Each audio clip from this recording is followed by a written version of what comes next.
Baik, eh, Swastiastu. Jadi sebelumnya perkenalkan, nama saya Ibnu Ardianto. Di sini saya selaku perwakilan dari kelompok saya yang akan menyampaikan atau mepresentasikan proyek kami. Eh, Kami dari kelas D.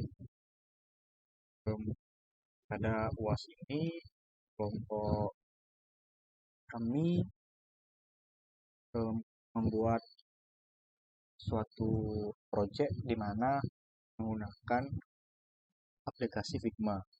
Jadi pada UTS sebelumnya, untuk mata kuliah interaksi manusia dan komputer ini membuat desain berupa aplikasi menggunakan Mockup Plus.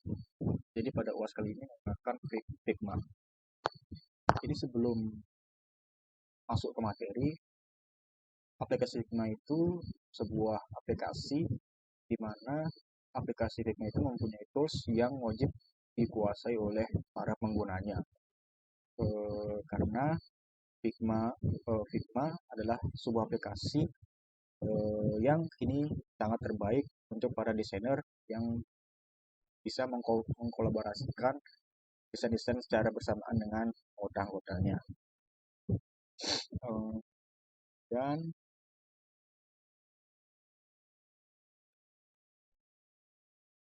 salah satu fitur-fitur yang dimiliki dari Figma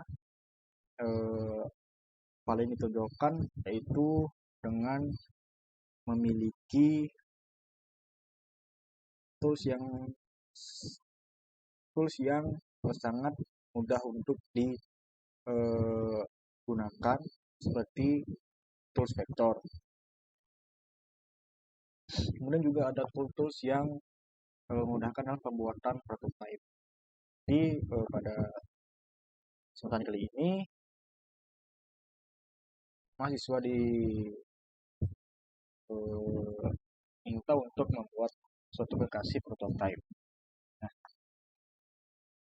yang pertama langsung saja kita ke materinya. Di sini ada latar belakang di mana latar belakang ini menceritakan atau menjelaskan aplikasi yang kami buat. Jadi alasan kami membuat aplikasi ini karena teknologi informasi dan komunikasi telah berkembang sangat pesat dari beberapa teknologi informasi yang ada. Yang banyak digunakan oleh orang-orang adalah smartphone. Dan smartphone ini juga adalah salah satu teknologi yang hampir setiap tahun selalu mengalami perkembangan. Selalu ada upgrade tertentu. Jadi biasanya orang menggunakan smartphone di mana saja, di rumah, di kafe, di kampus, di kantor, dan sebagainya. Nah, jadi alasan itulah kami selaku mahasiswa mengaitkan sebuah teknologi dengan desain dan mengimplementasi dan mengevaluasi dari sistem komputasi yang interaktif untuk digunakan oleh manusia dan studi tentang ruang lingkupnya. Salah satu ilmu yang terdapat pada IMK adalah prinsip usability. Tanpa adanya pemahaman usability, maka suatu aplikasi akan susah untuk digunakan.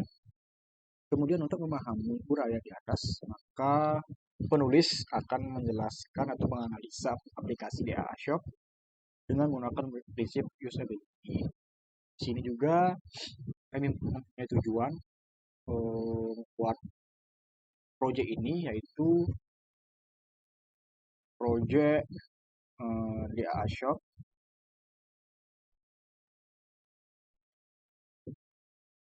ini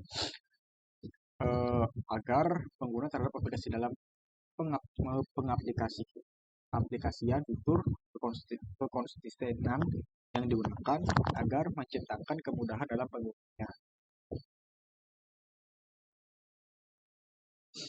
Sini juga ada metodologi di mana metodologi itu adalah USD, yaitu User Centered Design, adalah sebuah filosofi perancangan yang menempatkan pengguna sebagai pusat dari sebuah proses pengembangan sistem. Adapun kesulitan pengguna atau end user selama ini untuk membaca dan menerjemahkan dokumen-dokumen yang ada dalam setiap pengembangan dapat membantu dengan menggunakan metode UCD ini. Pendekatannya pun telah didukung berbagai dengan teknik, metode, tools, prosedur, dan proses yang membantu perancangan sistem interaktif yang lebih berpusat pada pengguna.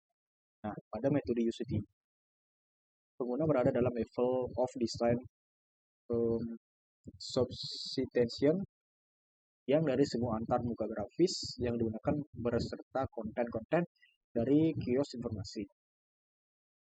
Dan pada saat berinteraksi dengan kios informasi, pengguna harus dapat mendapatkan kenyamanan yang sama sesuai dengan pengalamannya sendiri dalam menggunakan sistem lain. Dalam proses mencari data ini, kelompok kami melakukan survei kepada beberapa pengguna dalam memberikan bagaimana aplikasi yang baik dan enggak.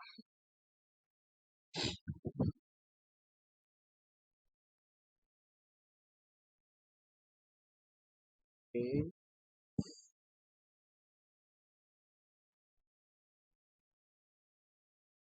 Nah, kemudian di sini juga ada analis desainnya.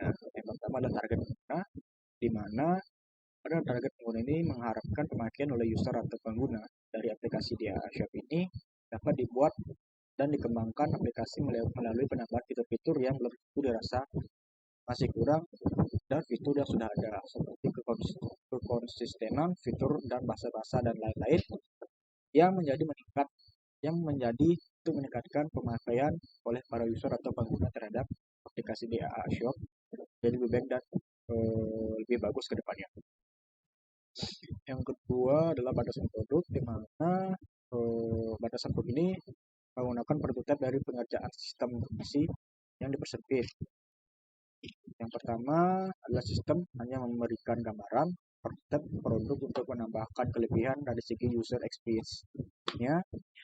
Dua pihak-pihak yang menjadi user dalam sistem dalam bentuk penambahan prototipe ini adalah user atau pengguna perancang. Yang ketiga, pembuatan dari sistem aplikasi ini hanya pada tahap implementasi dan pemeliharaannya pun dalam bentuk produk per produk. Yang ketiga adalah platform yang digunakan dalam pembuatan proyek ini. Dalam pembuatan produk sistem aplikasi di Ashop yang kami buat menggunakan prinsip usability menurut Alan Dix yang diambil oleh penulis, maka dalam menggunakan beberapa model meliputi penambahan fitur-fitur yang sekiranya kurang diminati oleh pengguna user berdasarkan analisa. Dari itu dibuatlah pemodelan atau perancangan dalam implementasi menggunakan sebuah prototipe yang digunakan untuk memberi gambaran. Yang selanjutnya adalah navigasi, di mana latar belakang navigasi ke produk ini kami menggunakan warna latar yang berwarna-warni juga dengan ikon-ikon yang digunakan karena saat melakukan pencarian data ke responden lebih memilih warna yang cerah namun tidak terlalu cerah biar kontrasnya tidak terlalu keras. Oke, jadi segitu untuk pemberian gambaran. Selanjutnya kita akan menuju ke nah, di sini kita sudah memasuki dalam aplikasi Figma. Di sini juga ada beberapa komponen ya, sekitar 1, 2, 3, 4. Nah, di sini dalam produk kami memiliki 9 komponen. Ada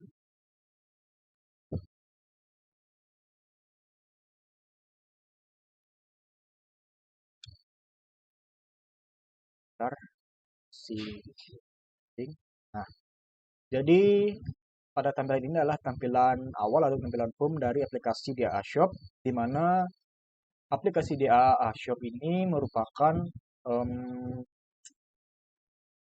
aplikasi upgrade yang kami miliki kemarin pada UTS kemarin.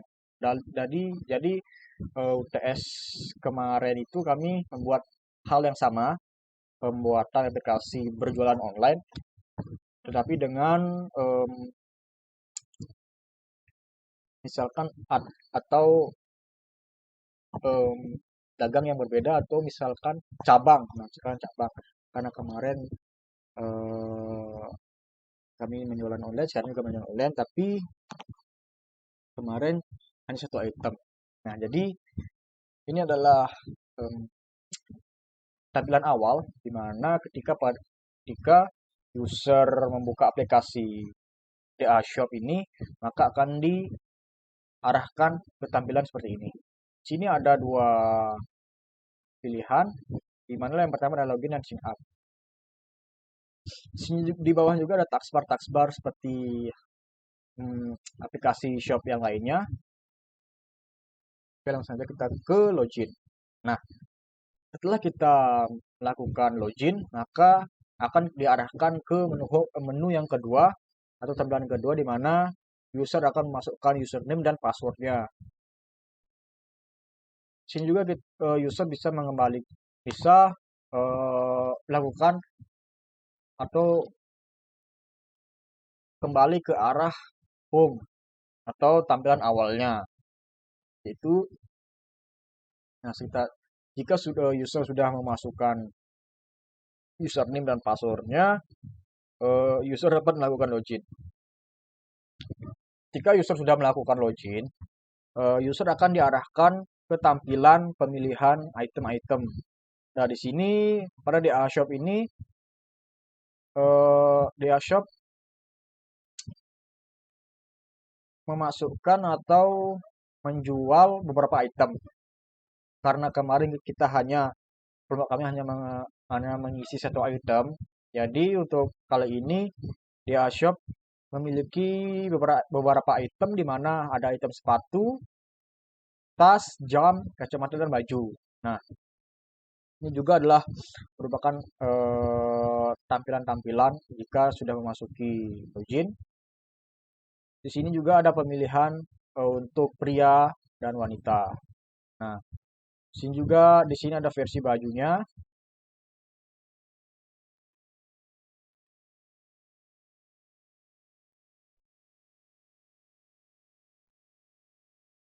Ini adalah sepatu-sepatu pria, kemudian ini adalah sepatu wanita. Kemudian di sini ada baju. Nah, jika eh,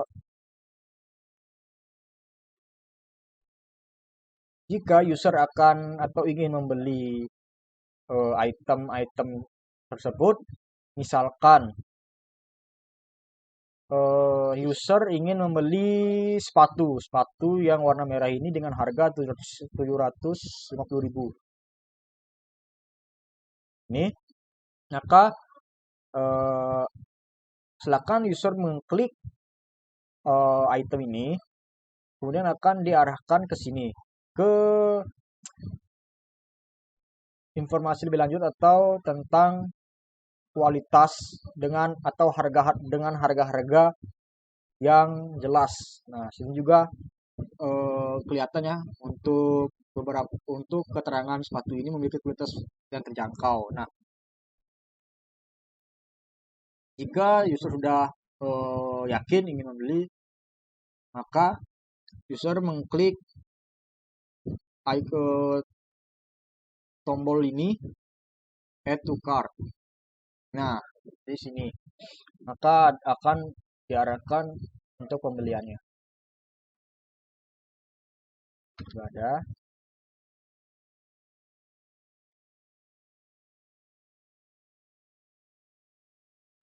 Misalkan user membeli tiga item, maka di sini ada keterangan subtotal yaitu dengan harga 1.390.000. Nah, jika sudah melakukan pembelian, user bisa kembali. Nah, itu. Jadi seperti berikut adalah rancangan aplikasi yang kelompok kami buat yang berjudul dengan DA Shop, yaitu penjualan online.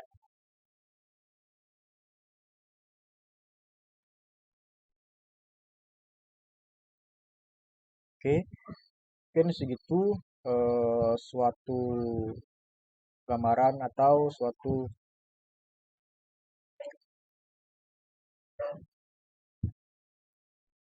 apa namanya eh, penyampaian project dari saya di sini. Di sini saya akan menyimpulkan mengenai proyek kami yang dimana dalam proyek kami yang mengacu pada prinsip usability dan prinsip Jacob Nielsen pada sebuah sistem informasi atau aplikasi sangat penting, karena dengan adanya prinsip ini kita dapat mengetahui kebutuhan dan kenyamanan pengguna dengan suatu konsep sebelum atau sesudah mengembangkan suatu aplikasi. Kemudian ada syarat juga dalam pembuatan aplikasi atau website perlu mengetahui prinsip usability dan Jacob Nielsen. Maksudnya prinsip dari usability dan prinsip dari Jacob Nielsen untuk membantu mengetahui kenyamanan dan kebutuhan penggunanya. Selain itu, laporan yang penulis buat juga mengenai materi pokok pembahasan dalam laporan ini tentunya masih banyak kekurangan dan kelemahannya, karena terbatasnya pengetahuan dan kurangnya rujukan referensi. Nah, tadi sekian untuk kesimpulan saran, sekian juga penyampaian atau penjelasan dari saya mengenai proyek yang kami buat. Jika ada salah kata, mohon dimaafkan. Saya tutup dengan Parmasanti, Om Santi Santi.